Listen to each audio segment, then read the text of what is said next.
Hey everybody, Nick here, and today I got a quick disassembly for you on this little guy right here. This is the VK1-FL by Kizer Knives. Let's go on ahead and take this guy apart. So first off, the centering is not great. Centering is pretty heavily favoring the show side of the knife. Next thing... So what I'm noticing here is I need to take the pivot out from this side, and I need to remove... I would ideally like to take all the screws off from the same side, but this screw here is limited by the clip here, so I'm kind of going to go ahead and remove these screws and the pivot. So I'll start off actually in the back here and see if I can do that. These feel like T6 screws. Yeah, okay, good. And I'm arranging my screws slightly off camera here in such a way that I can tell, which ones they came off of. So that's coming off. That's good. This guy is coming off as well. Good. That means I just need to come over here and get at the pivot. Pivot is T8 as expected, and that came off very easily. And the whole knife is disassembling itself in my hands. Beautiful. All right, so let's go on ahead and see what we got here. Okay. Construction-wise, very vanilla, and there's really not a whole lot of shocking going on right here. We have ourselves a pair of ceramic bearings. Well, a bunch of ceramic bearings, but in the whole assembly's got a pair of those. So we got those two. We have ourselves some internal milling here, which is nice to see. We have ourselves an internal clip screw, which is also nice to see, I suppose. And, aside from that, we have a lock bar insert with over travel stop. Everything's ceramic on here, which is good. Stainless steel washers under the bearings. I can't say I'm super bent out of shape. A little bit of something was kind of trapped in here, so I bet my action's going to get better once I do this cleanup, which is good. And then I will clean off the blade here. The blade, this does appear to have been lubricated, but it's with something a little thicker and greasier. Stop pin is not free-floating, which is good. We see a little evidence of burning when they ground the lock face, as well as a small burr at the back of the lock face there. I'm going to go on ahead and break off that little bit of burr using, in this particular case, a Spyderco Golden Stone. But just going in and doing one of these. And here, I'll try and keep this on camera. So I'll just do...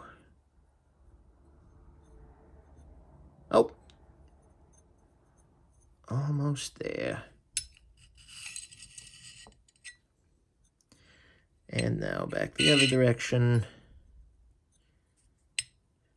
This isn't crucial particularly. In fact, it's not crucial at all. There it goes.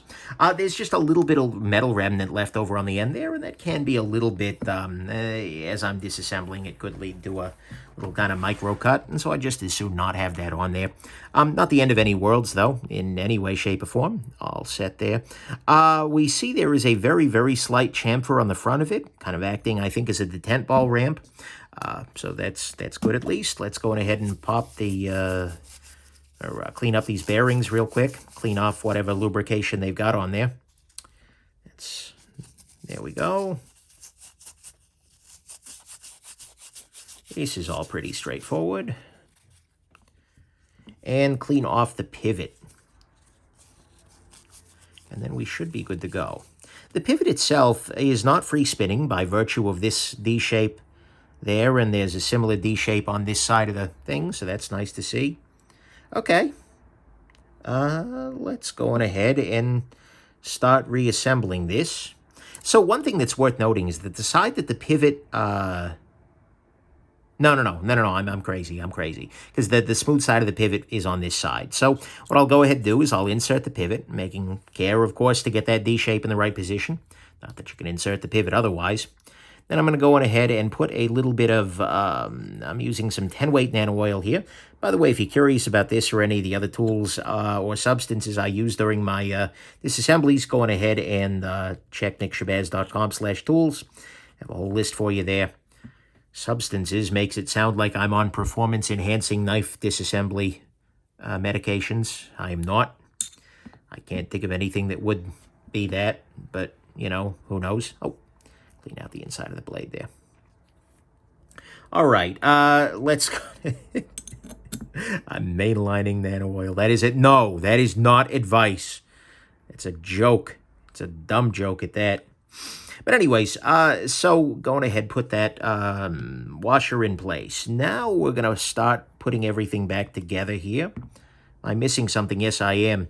What I want to do here is, this has a big through-hole detent ball hole, so I'm going to go on ahead and just put the lubrication right onto the detent itself, and then maybe a little tiny bit, okay, a gigantic amount, on the Exxon Shabazz at it again, onto the detent ball track. So let's go on ahead and put this guy back together. I'm going to start off by putting in the pivot screw. And as I do so, I'm going to use a little bit of blue thread locker here. Is this pivot just very shallow? Yeah, it is. This is a frustration. What we see here is that the pivot actually has very little vertical surface with which it can engage with the driver. It'll work, it's okay, but it means it doesn't really want to sit on the end of your screwdriver, and it limits the amount of torque you have pretty substantially, so be careful with the thread locker you use as you're doing this. Okay, so I've got that in position, and now what I'm going to do is I'm going to go ahead and lock the knife shut and then torque it down a little bit more. This should give me roughly the sort of tension I need. Now what I'm going to go ahead and do is put in these back screws here. And again, using a little bit of thread locker here. And putting them in the same position they came out on, I suppose. And do the same thing back here. Okay. Beautiful. And now we see where the action's at. That is too tight. It feels too tight, at least. Let's loosen it up a little bit and see where we go. There we go. That's the right tightness, I think. It is still favoring the show side slightly. Do I want to try a little less tight? I think I'm going to loosen this up a little bit further and end up with blade play. The blade wiggles back and forth, but let's find out. No, actually. But we are less centered. Interesting. That actually does make sense, though, because as you loosen the blade, the effect of the lock bar pressing in that direction will be greater, and so the centering will drift a little bit more. Given that the action wasn't appreciably different, what I'm going to go ahead and do is tighten it back up and get a little bit more of that centering back. Yeah, that'll work just fine. And now, unfortunately, we see that we are still not centered, that we're favoring the show side. But what I'm going to do is I'm going to loosen up these back screws here for a moment. And that's hopefully going to let some of the tension out of the system. We're maybe slightly more centered. We're pretty close, I'll be real with you. And hopefully when I lock these down again, we won't go back out of center. And we did. Okay, so this knife is exactly in the shape it was sort of when I started it. The action's a little better, with better lubrication and whatnot, but it is in the same position centering-wise as where we started, which I'm just going to go on ahead and assume is its natural state of being, basically. But, you know, hey, whatever. Action here is good, though. It's running well. There we go. Time to carry this guy and then give y'all a review. Hope this has been interesting to you. Have yourselves an absolutely wonderful rest of your day. Bye now.